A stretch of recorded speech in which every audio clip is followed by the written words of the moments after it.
What's going on YouTube? This is JRJuggernaut1. Welcome to another daily discussion.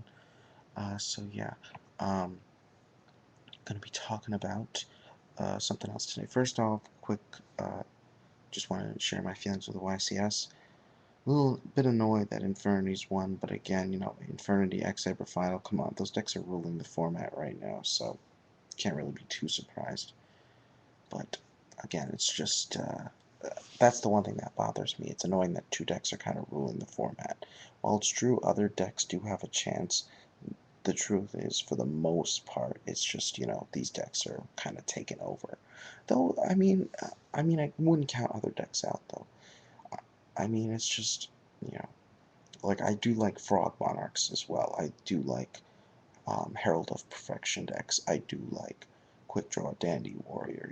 I do find that there are other decks that can do well here.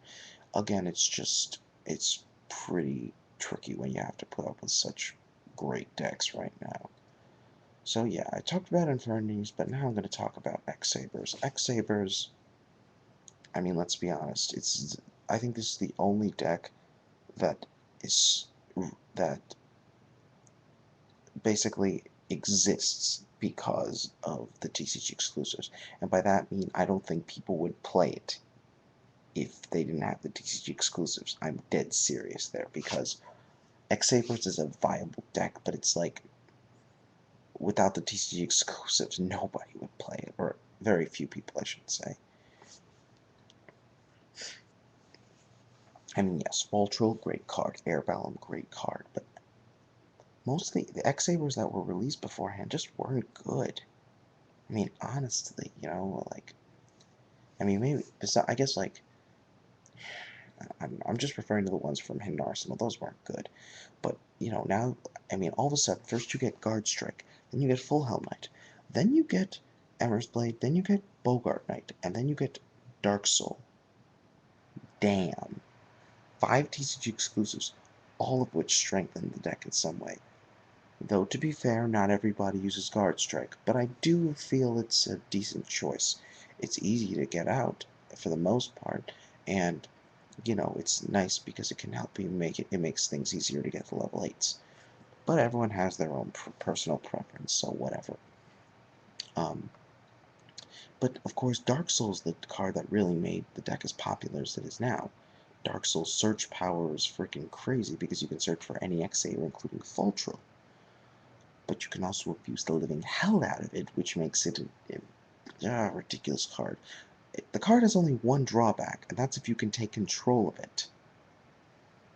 And, then remove it from the field and your opponent, and you're fine. Of course, the only way you can really take control is if it's face down, you can only use Mind Control or Soul Exchange. That's it.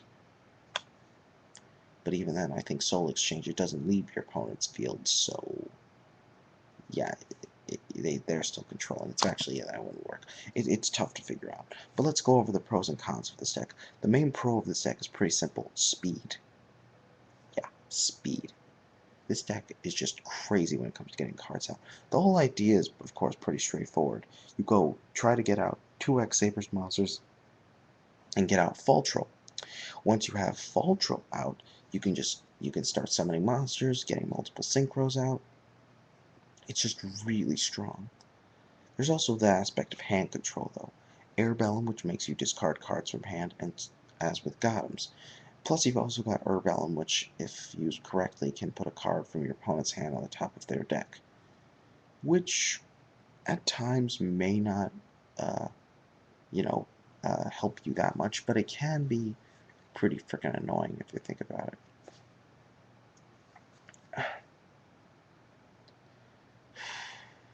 It's crazy. Another thing, the hand control, it's good. You've also got, though,